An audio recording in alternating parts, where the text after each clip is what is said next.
قرآن مجید میں ہے ان اللہ لا یستحی من الحق، کہ اللہ تعالیٰ حق بات بیان کرنے سے حیا نہیں کرتے۔ حدیث میں بھی بعض ایسے مسائل کو اللہ کے رسول نے بیان کیا ہے صلی اللہ علیہ وسلم نے جو بظاہر حیا کے خلاف ہیں، مگر اس لیے بیان کیا کہ اگر آپ صلی اللہ علیہ وسلم بیان نہ کرتے تو لوگ ان بے شرمی کے کاموں میں مبتلا ہو جاتے۔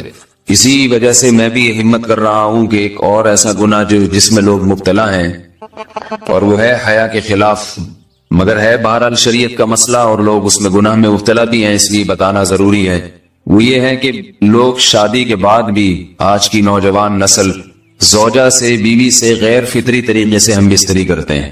انٹرنیٹ پہ بےہودہ فلمیں دیکھتے ہیں تو جو چیز انگریزوں کی دیکھ رہے ہیں کہ ان کے کلچر آہستہ آہستہ میڈیا کے ذریعے ہمارے معاشرے میں بھی آ رہا ہے۔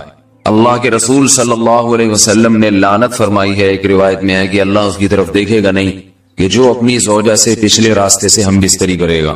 یہ بیماری بھی، یہ گندگی بھی لوگوں میں پھیلتی جا رہی ہے، خاص طور پہ جن کو لڑکوں سے بدفعلی کی عادت پڑ جائے تو وہ زوجہ سے فطری راستے سے ہم بستری نہیں کرتے۔ اللہ نے فرمایا کہ نساؤکم حرث لکم، یہ تمہاری زوجات ہیں، بیویاں ہیں، یہ نسل بڑھانے کے لیے ہیں، تو اسی راستے میں انسان اپنی خواہش کو پوری کر سکتا ہے جس راستے سے نسل بڑھتی ہے۔ اس کے علاوہ کسی اور راستے سے اپنی خواہش کو پورا کرنا یہ حرام ہے، گناہ کبیرہ ہے، گندگی ہے۔ ہمارے پاس کیسز آتے ہیں، ایک پاک دامن لڑکی کی شادی ہوتی ہے، لڑکا بھی بظاہر بڑا نیک، لیکن کیا ہے، لڑکا چونکہ ٹھرکی ہوتا ہے، شہوت کا درندہ ہوتا ہے، تو وہ یہ نہیں دیکھتا کہ میں اپنی بری خواہش مٹانے کے لیے میں اپنی زوجہ کو غیر فطری طریقے پر مجبور کیسے کر سکتا ہوں، تو مجبور کرتا ہے پھر اپنی بیوی۔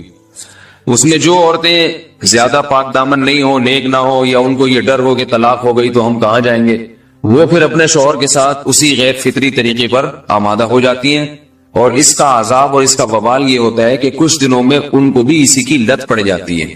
انسان جب بھی کوئی غیر فطری راستہ اختیار کرتا ہے، آخرت کا عذاب تو بعد میں، دنیا کا عذاب یہ آتا ہے کہ پھر اس کو لذت فطرت میں آتی نہیں ہے۔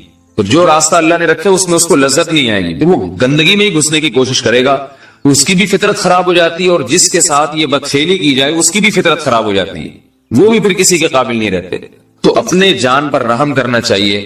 ہم انسان ہیں، ہم درندے نہیں ہیں، ہم گھوڑے نہیں ہیں، ہم گدھے نہیں ہیں، ہم جانور نہیں ہیں، ہم انگریز نہیں ہیں۔ انگریز نے تو حیا اور شرم کی تمام حدود کو توڑ دیا ہے، وہ تو درندے بن چکے ہیں۔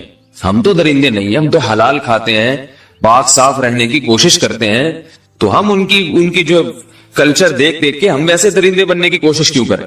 تو یہ بہت بڑا وبال ہے، بہت بڑی برائی ہے جو ہمارے معاشرے میں آہستہ آہستہ جڑ پکڑتی جا رہی ہے، اور اس سے بیماریاں بھی پھیلتی ہیں۔ غیر فطری طریقہ ہے، بیماریاں بھی پھیلتی۔ ایسے کیسز آتے ہیں کہ جناب وہ مرد مجبور کر رہا ہے بیوی کو، اور وہ بیوی جو ہے ساتھ نہیں دیتی۔